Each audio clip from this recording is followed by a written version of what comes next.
We are breaking the silence. You are breaking the silence. And thank you all for being here. You're all here. All my favorite people. As you can tell, I'm feeling a lot better these days. At least I can tell.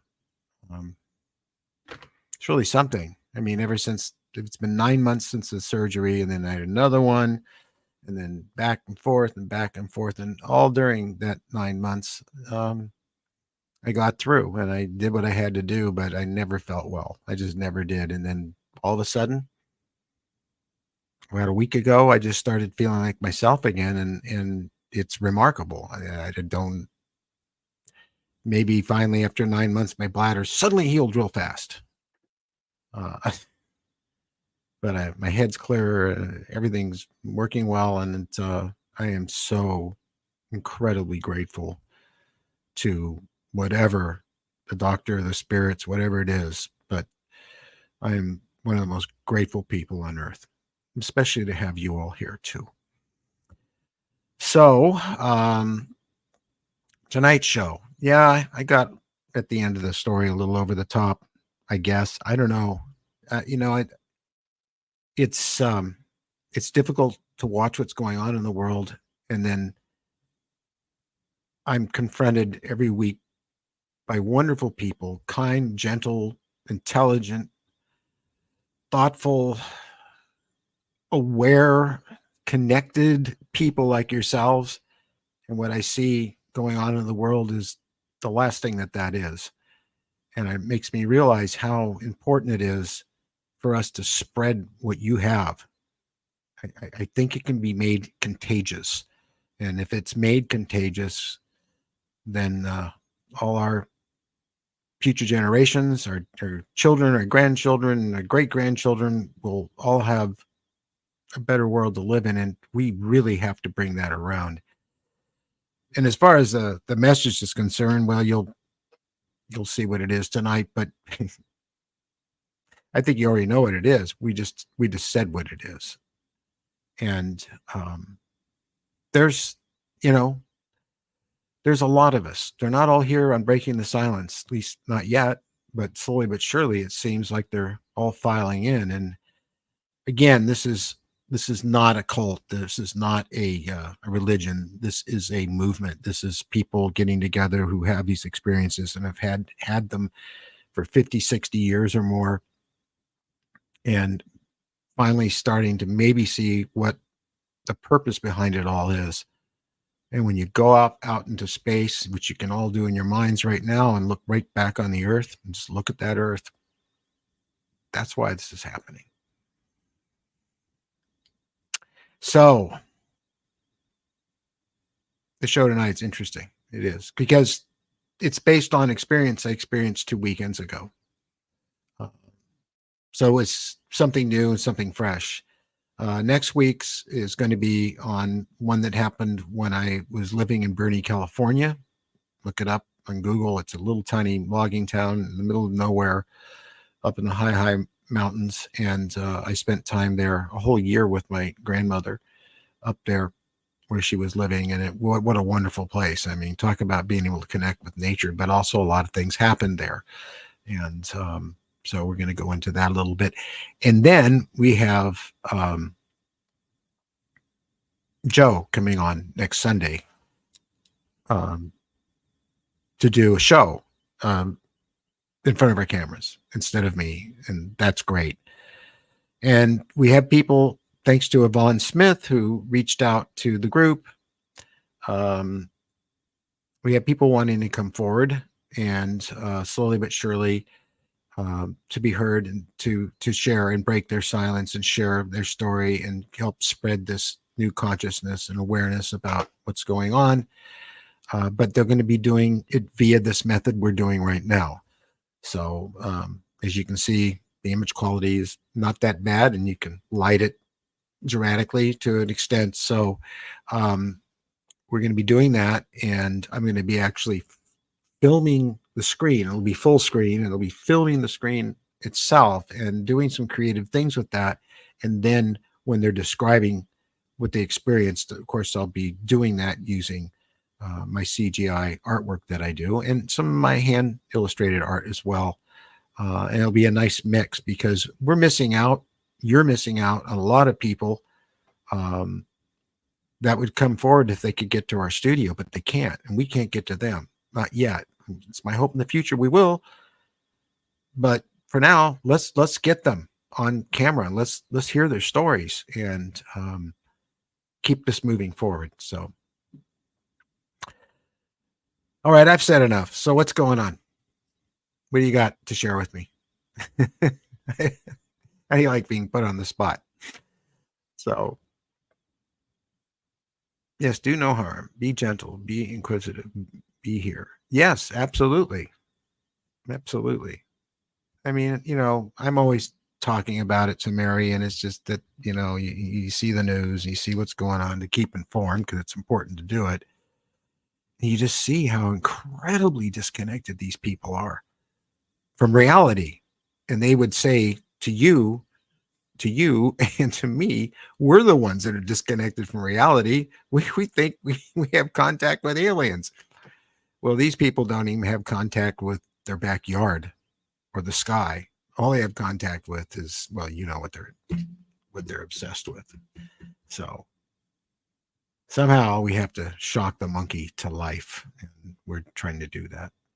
Let's see, an hour and a half of missing time 2 weeks ago.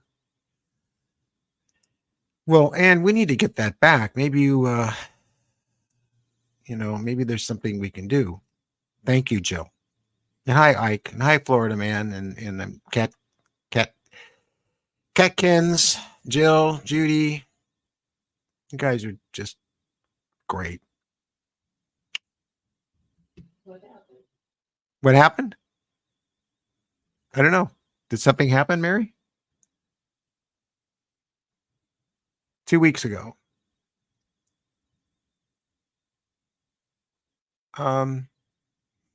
I'm looking through comments, see if there's anything I'm missing.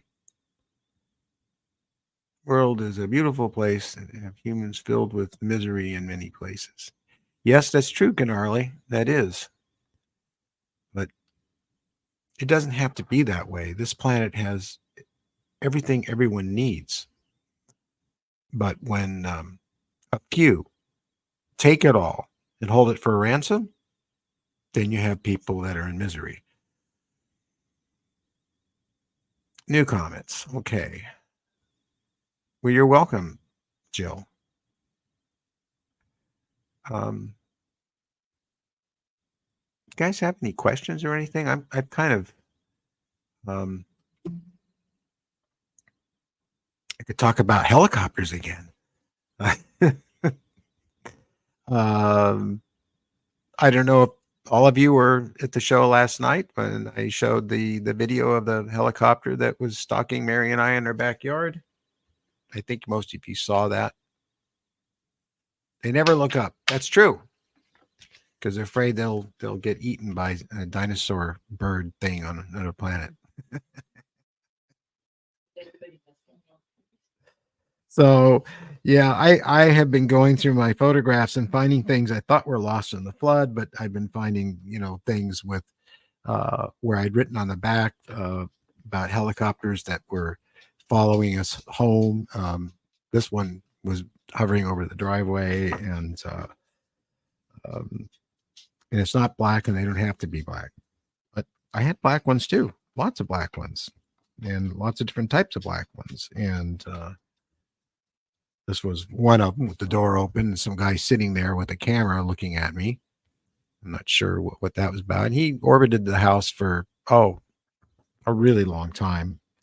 And that was some kind of military helicopter. But there was lots of that stuff. I think I wrote on the back of this one too. 8/19/94, Granada Hills, late afternoon, door open. I used to put notes on the back. So I got to find more. So this was, and that helicopter, it that was 5/28 for the one that got really close, and then we had another one. Not the same one. And that one showed up. And it goes on and on. So I'm slowly but surely going through stuff I thought I lost that was here. And now if I can just find my logbooks, which were things that Yvonne had me keep. And of course, those are all my memories that I wrote down immediately after things would happen. Hey, Decker, you're here. All of a sudden it was 9 o'clock. Yeah. You know, a real good one, Ann, is when you're driving down the road and you're on Highway 5 and you're going to your destination. I think we were going to buy materials or something for the shop in, was that North Hollywood or something like that. And then the next thing you know, you're on the 101 and you're about to go over the pass down into Santa Monica, which is how we go to Whitley's. And we had no idea how that happened. And I suppose we had missing time too while driving in the daytime.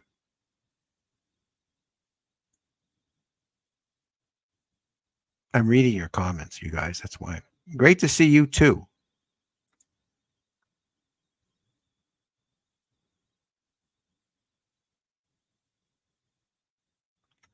You guys got a lot to talk about.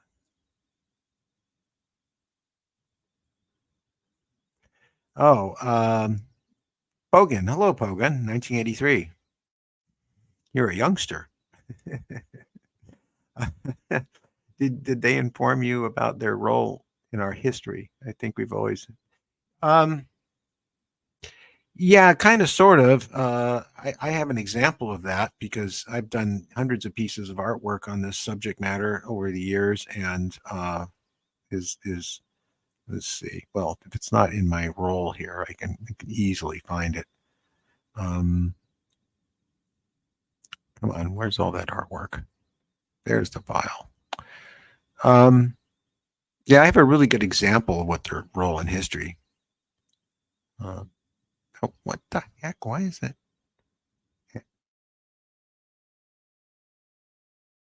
Be nice now, computer. Oh, I'm going to find it. I'm going to find it. When I do, it'll have you chuckling. It makes people laugh. Makes me laugh. And there. How's that for a role in history? You know, it's I really feel it goes back that far.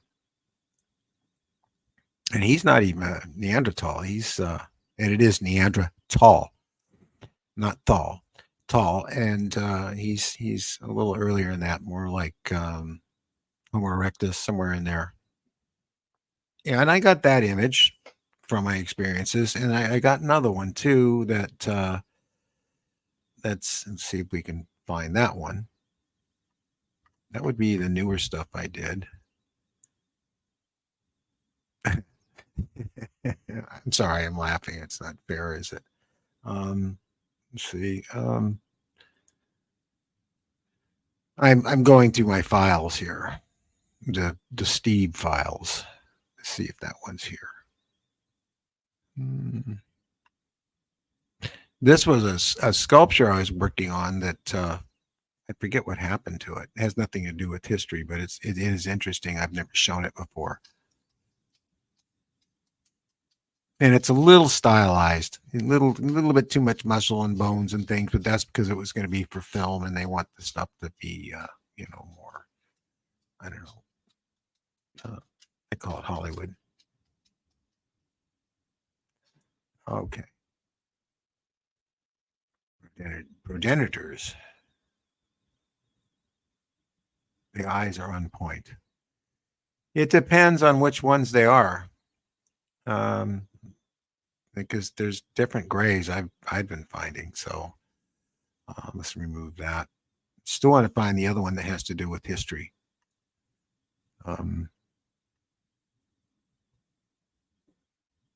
Because there is one that I really like.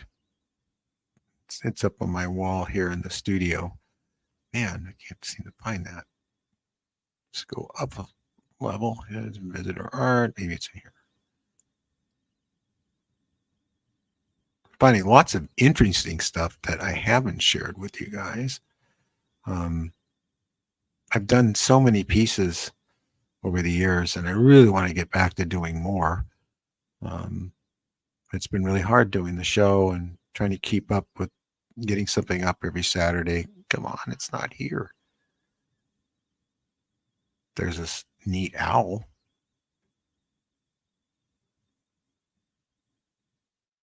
Stuff's really taking a long time to load. I don't know why. It's here somewhere. I know it is. Well, basically, what it was a bunch of grays coming into a cave, and there were Neanderthals in there. And for some reason, it's not turning up. Maybe I didn't get a picture of it.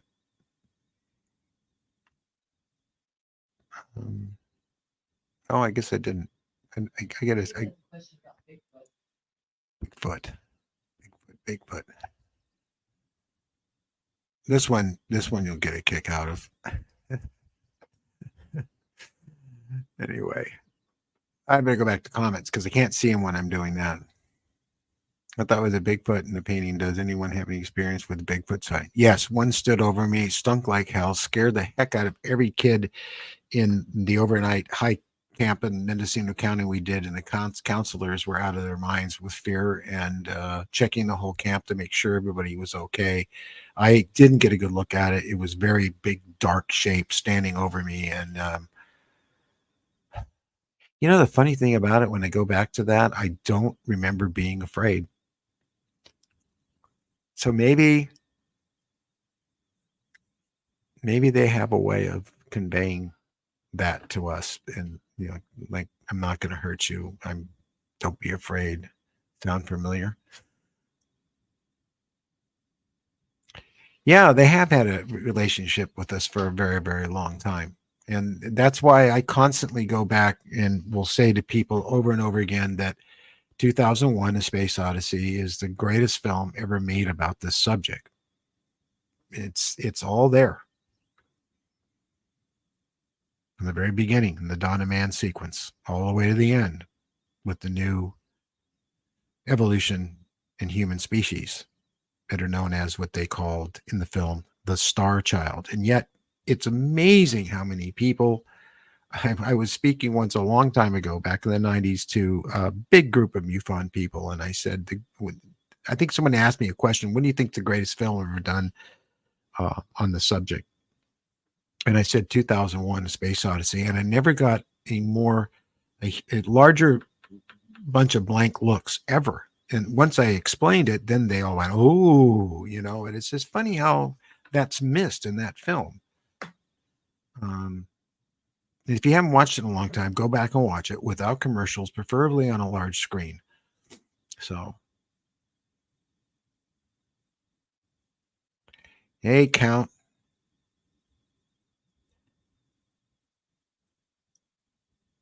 Just making sure I didn't miss anything. Wow, that frightening, though. I wonder why you weren't. I'm missing stuff when I was going to the pictures. That sculpture you saw, that was all done in Roma clay on an armature. And it got molded, as I recall, and the mold failed. It happens sometimes.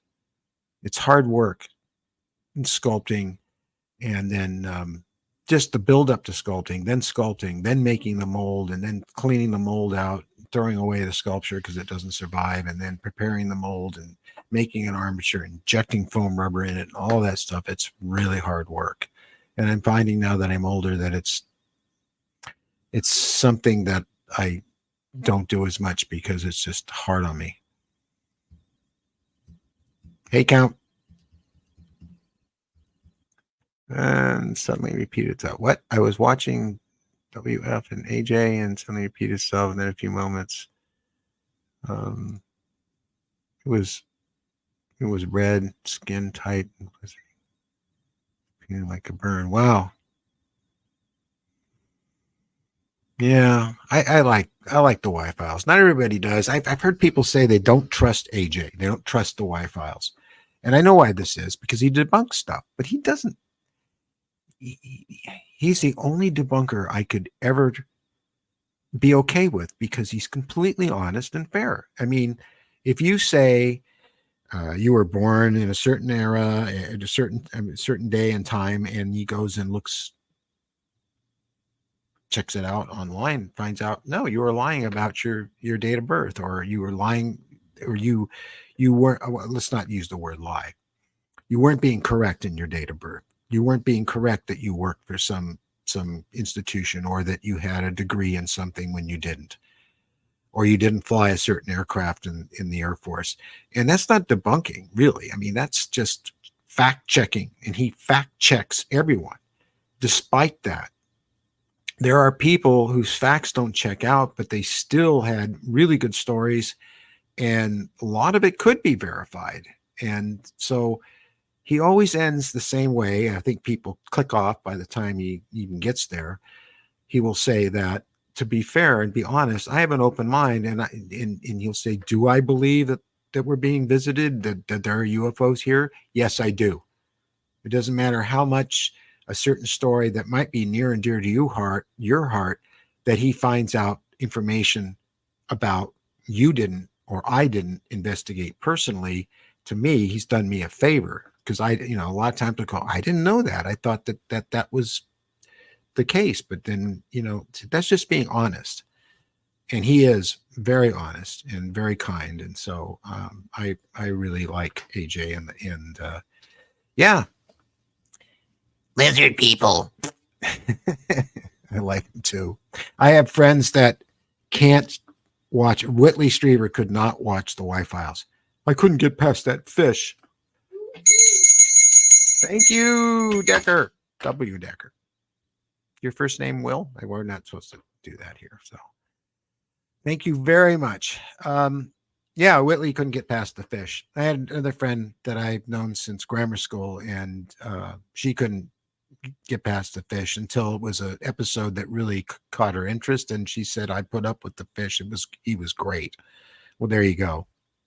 So the fish is there for comic relief, because a lot of the stuff that we talk about and AJ talks about are really serious and dark. Some of it's dark, dark, dark, like my favorite episode of his to date, The Death Patents, Volume 1. Probably the most significant one he's ever done, because he really went out on a limb with that one. You want to talk fact checking? He basically just nailed the shadow government in its coffin with several nails, about taking free energy and other inventions that would have made our world a much better place than it is now. And they took them, killed the people, invented them, and put it away and kept it away from us so they could make money. And that's what that episode is all about. So, and he tried to debunk it, and he couldn't. So, so the heckle fish really helps you through dark stuff like that. I knew it. So, the darkest one you saw, hi Julie. The darkest one was about the asteroids hitting the Earth. That is Mark. Mark, thank you, Mark. We love you. You know we do. Really appreciate it. Julie, yeah, that is pretty dark. But you know what's interesting about the asteroids, and I don't know if any of you researched this or noticed, but several times there were asteroids that were supposed to hit us and didn't. And I remember in some cases, and this is something I guess you can research, they changed course. How do they do that? You know? I don't know. Just gives me the feeling that somebody's looking out for us, because we're long overdue for an Ellie extinction level event. And we've been fortunate that we've been missed over and over again. What I love, that I love so much, and I get such a chuckle out of, and I shouldn't laugh at people that have a handicapped. The news media, they'll say that something came within 40,000 miles of us, an asteroid. as an example. Um, and they'll laugh. Oh, 40,000 miles. Like that's a really long distance, right? I mean, that's as close as if my throwing a rock at you and it just whizzes by your ear. You hear it. Um, they can't judge speed, distance, and 40,000 miles. If somebody that, I think there was one that missed us by that much, and it absolutely gave me the chills because if it had been, a few feet one way or the other, and at a certain, if it hadn't been going the speed it was going, it could have easily been captured in our gravitational pull and maybe hit the East Coast or the West Coast, and there'd be no San Francisco, there'd be no New York, and because the size it was, it would have not been extinction level, but it would have done a lot of damage. And the unfortunate thing about it is if it were to hit us and take out a whole city, maybe part of a state, then they do something about it. Well, maybe we should put more money into our efforts to be in space and have a presence there. Maybe we should build a large spacecraft in orbit that doesn't have to land on Earth, but we can use to dispatch to incoming asteroids and use the influence of the gravitational pull of the large spacecraft to just nudge it off course by 600 feet, which is all it would have to do to get it to miss us. Instead, they spent all their money on war machines. So, and say, oh, don't worry, God will protect us, or something like that. So it's bad. It's one of the few areas where Neil Tyson and I really agree, because he talks about this too. And there's one coming towards us in 2029, and they're doing nothing about it because of its size and stuff. The worst that would happen, according to their last trajectories and according to what he had to say, it would hit the West Coast, off the coast of Santa Monica, and it would pretty much wipe out Santa Monica and a lot of the seaboard up to where we are. And I guess that's considered acceptable if it happens. Now, if it did happen, then yes, probably from that point on, they would put money into it. Because what if it hit my house? And those rich, greedy bastards would then put some money into it. It's like the old saying, they never put up a stop sign or a stoplight until someone's killed in an intersection. And it's true. We need to stop working that way. Anyway, I went off on a tangent about the asteroid. I'm sorry. It's one of my pet peeves. But you guys are bringing up some pretty cool stuff. Yeah. Very old shirt that Jilly, boy, we still do that. Mary gave me, I think for Christmas, maybe it was my birthday, but it's a true statement. But a lot of times I would rather be flying. Flying's a beautiful thing. Are you approachable to assist on an independent UFO film project? John T, are you new? I think you're new, and welcome. I had actual encounter while producing an ABC TV show. By the way, just spoke to Cure Delay. I've never met Cure.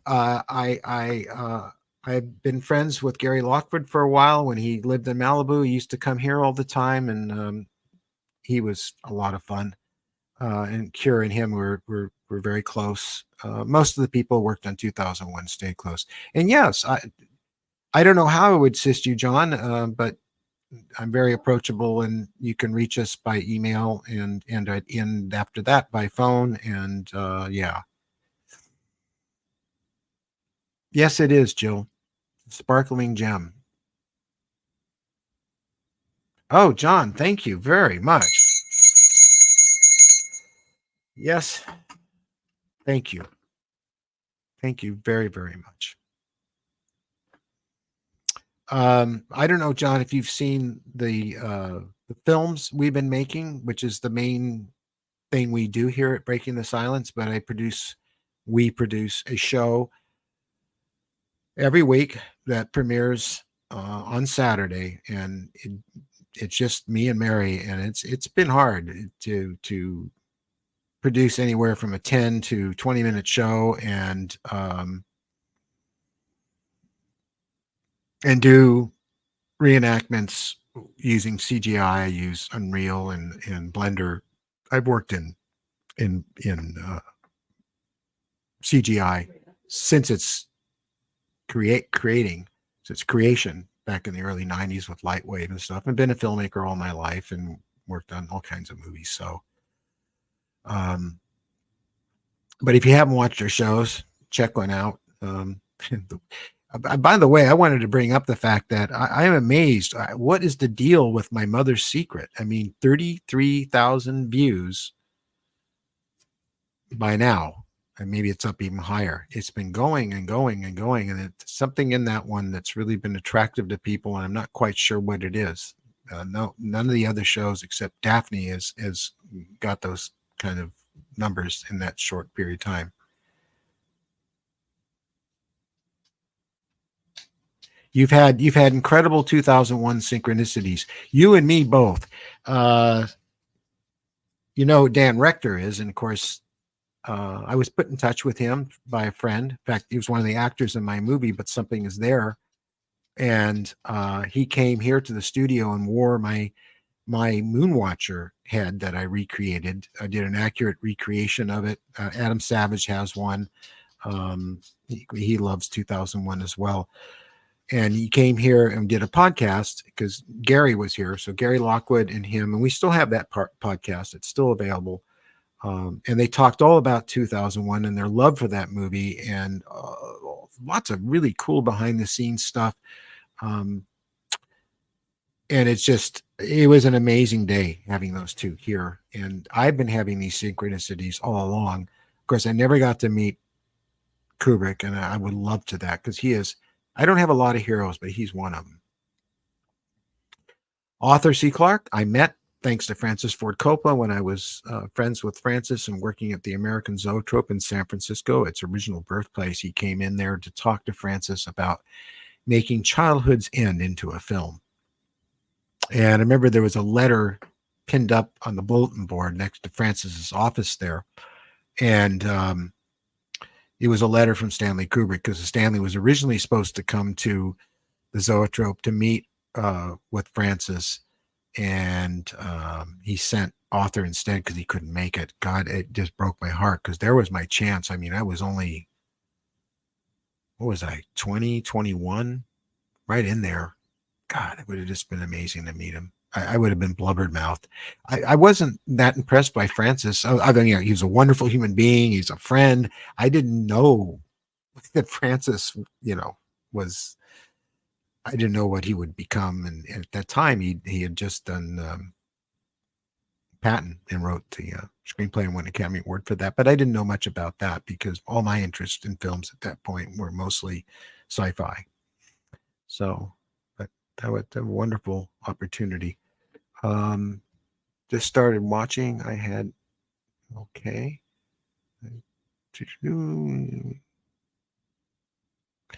I don't think I've known Adam for a number of years. He's a very kind guy, and we've done things together. And he's sent me all kinds of neat stuff that is amazing, and like the sword from Master and Commander, and the Maltese Falcon, and other stuff. And we've exchanged things, but I don't know how he feels about this subject matter. Being close to Neil Tyson, and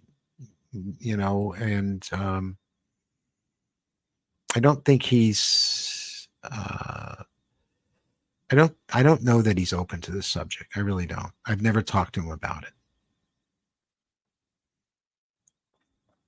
So that's up to him to keep track of what I'm doing, and if he has an interest in that, well, then yeah. But he's a fidgeter. He's a maker like myself, and he's always working on something. So it's very hard to get him to get away to do anything but work on another project. So we're all obsessed with making and building things. I mean, right now I've got a model airplane that I built from scratch of a Russian jet from just after the turn of the war, early jet. And I love historical pieces, and it's almost ready to fly. I'm just putting the finishing details on it, but I don't get to work on it much. I've been working on it since November of last year. And then of course we had the flood, cancer, I lost Rosie, and all that. So, um, but it's a place I can go and I work on that, or I work on one of my cars, and it's very meditative and soothing and healing, and to have those kind of things to do. And that's what Adam likes to do too. So, but John, yeah, just contact us, and we'll talk. I'd be very interested in what your project is. So, um,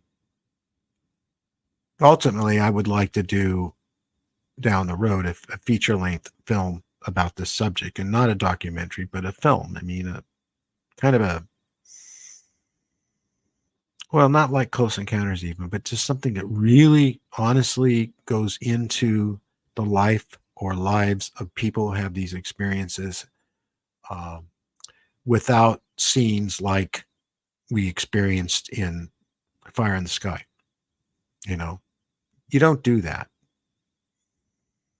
So you don't take someone's experience and turn it into a horror film because you want to make more money at the box office. I think that this subject matter stands on its own, and if properly presented and handled, you don't need to exploit it to make it sensational. It couldn't be any more sensational. It couldn't be any more interesting. And the fact that, I've talked to so many people over the years in Hollywood, and they're like, well, yeah, but those aliens are so boring. They're just the things with the black eyes. Where's the teeth? Where's the muscles? Where's the drool? Where's the, it just, that they just don't get it. So we have to help them get it. And a film about this subject matter, if I could raise a few million, even a million, it could be done. So it's something that would be great to do in the future, and get it into Sundance and let people see how a film about this subject matter made by people who actually have been there looks like, because none of them know. Communion, I see those scenes with Christopher Walken standing there. I had to see him the other day. I forget why. Um, but him standing there in the suit and doing this and going like that I don't know. It was awful for me. So yours may vary. You recently said something about allergies, as they indeed by contacts or gene is it possible that something is given, but other things have to be taken. I don't know. I don't know, Pogan. I really don't. All as I know is that growing up as a child and into my 20s and 30s, I never had allergies. It didn't start happening till my 40s, and it just continually got worse. But also during my 40s is when there was such an upscale in the amount of encounters and abductions, whatever you want to call it, that I had. It was prolific, but during the 90s, and it was weekly. It was sometimes 3 nights in a row, 2 nights off, 3 nights in a row, 2 nights off, and I kept track of all of it in a logbook, which I think they're gone. The flood, I know they were. I was going through them before the flood happened, and because we were starting this whole project, and they were down low. And I have a memory of them being thrown out, but I'm not sure. They might have just been damp and there's so few boxes we haven't gone through. I'm hoping they're there.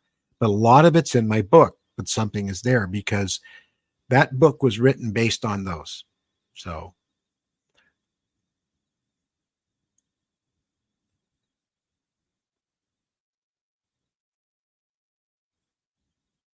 I can't talk to anyone about this subject. Well, yeah, you can talk to us.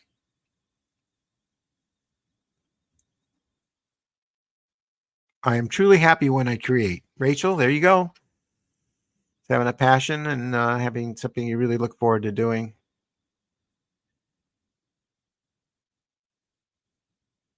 Um, Jill, sympathetic film. I just make an honest film.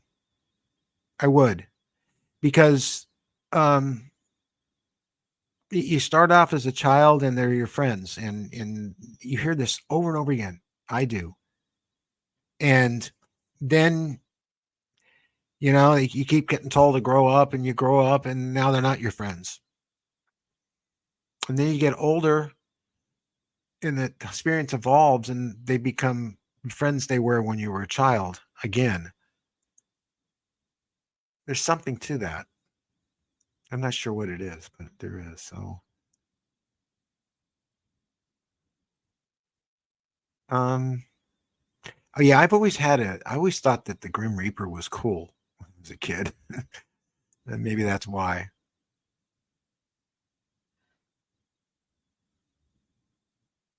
Um, Hi, Steve. Were they doing something to you when you had to? Yeah, well, I guess. I mean, there was lots of stuff with, we're doing things to you that'll help you live longer. There was alleged, what I was led to believe was something was removed from my brain that was bad. There was a surgery that actually left a scar and fluid leaking out of a very. Roger Lear looked at it. That I should do one of the episodes on that one. Um, Rachel, yeah, it is. It's well, blood was. My dad introduced me to the great unexplainable movies like Fire in the Sky and Communion when I was a young kid. I still do absolutely love those movies and never forgot the subject. Yeah, well, yeah, they got a lot of things wrong in those films. Um, I, I I really wish that Communion had been made by someone more mainstream, like uh, Spielberg would have done a much better job, and with Fire in the Sky too, because he wouldn't have changed the abduction scene in it. It was just those lizard guys and all that slime and goo and body parts. That's not how it is.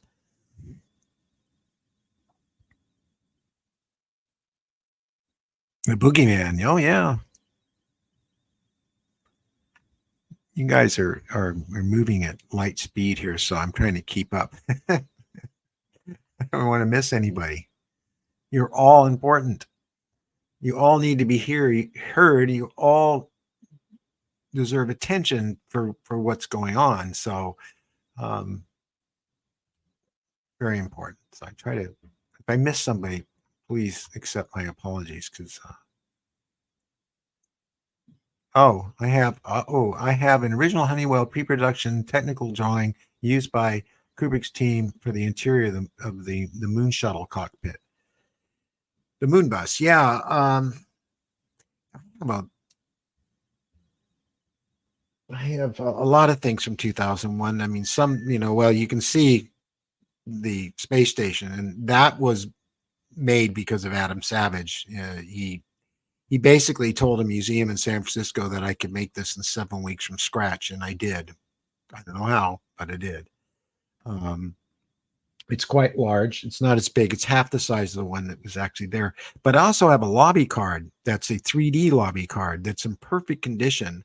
Um, that was given to me years ago from that film that evidently are worth a great deal of money now. And I just love it. I've got a whole shrine to 2001. I've got Gary Lockwood over there in his spacesuit. I think you can just see it. And um, I've got I just a lot of stuff.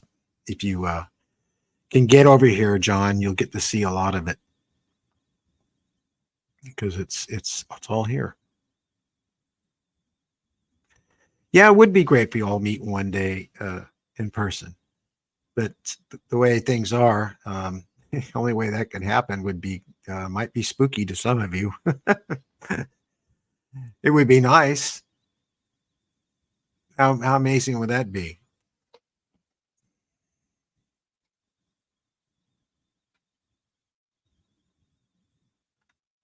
Okay. I know I'm missing stuff. Jill, you agree about communion? Yeah, it just, Maybe on the mothership. yeah, well, that's what I've been thinking, Come on, guys, just help us here. It costs a lot of money to fly around this planet. And it's kind of dangerous too, especially these days. Air travel is not as safe as it used to be for a lot of reasons. Doors flying off, ATC screwing up. I mean, I don't know. It was actually safer years ago. Yeah, yeah, yeah. I don't know how long I've had this autoimmune problem, Hashimoto's, and I don't. I just don't know when that started. But as a result, I can't eat anything with gluten in it anymore, which is most breads. Well, I'm glad, Count. I'm really glad you do. That's that. That's really great to hear. Who read your mind? What did I say? I didn't. Maybe it was someone else. Wow. Well, it's 4:45. We'll go for another 5 minutes, and then I have to use the men's room and settle down and watch with you and watch your comments, and then I get to go home. And I just can't tell you guys how much better I feel. It keeps hitting me in it's just like, where did this come from? All this, if it happened gradually, um, maybe one thing, but this happens so quickly, and I hope it lasts. Steve, do you think that ET Communications AP by Dr. Greer? Oh, Dr. Greer, maybe. I don't. A lot of people discount uh, Dr. Greer. He's trying to make money. Well, sure, he's trying to make money. He's got to make money. He's got to live. And he's found ways to do it with this. But I think he's actually very dedicated to the subject matter. It's just my personal take on it, and I think that a lot of his methods might actually work because they're based on meditation and focus that Mary and I both do, being that we meditate during yoga, and we meet with the Buddhist every Monday night and we meditate there, and it's amazing the things that can happen, um, being that we're spiritual beings, not just physical beings, and they're spiritual beings and not just physical beings. We should be able to communicate that way, I would imagine.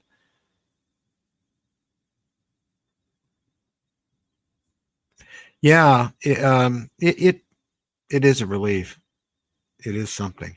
I mean, it was like this mind sense, not just not feeling physically well, but like this mind sense. And I remember only like a little over a week ago, or maybe it was a couple of weeks ago, just being on the couch thinking to myself, I feel like I'm dying. And this happened before, and it was said this sense that um, I just felt like I was dying. It's the only way I could describe it. Not no particularly strong pain or anything, but just this, not dread, just felt like I was dying. And then it would go away, and it kept tug of warring back and forth, and then here I am.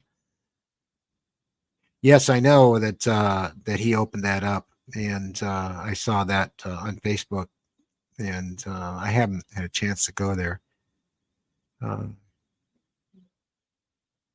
do you think we have multiple groups, one undermining the other? I have no way of knowing that for sure. I really don't. I would imagine there's multiple groups. I've only seen, in my experience, mostly the grays. I saw a lizard guy, lizard people, once. It was very real, and um, I haven't seen or experienced anything else. So, but I do know that other people have, and I don't discount their experience at all. And so I add that to my database, and I realized that, yeah, there is a great deal. I mean, think about it. You have the ability for space travel, and there's this planet with us on it. People say, why would they bother? Who'd be interested in us? Well, speak for yourself. I'd be fascinated. I'd come here I mean, for all we know, this is a tourist place to come to, and people come here, well, watch these silly humans. And if we're here and we're going to have space travel and we can reach other planets, which we will be able to do very shortly at the rate we're going with technology, this place is probably littered. I mean, the universe is pretty old, and it's had plenty of time for there to be all kinds of successful spacefaring civilizations. So, all right, that 5 minutes went fast.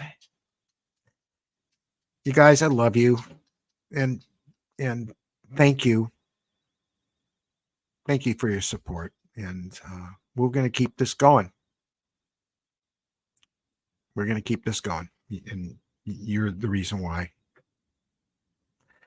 So we'll see you in chat during the premiere.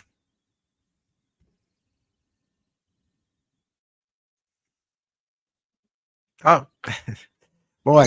Thank you, Robert. Robert, are you new? Because,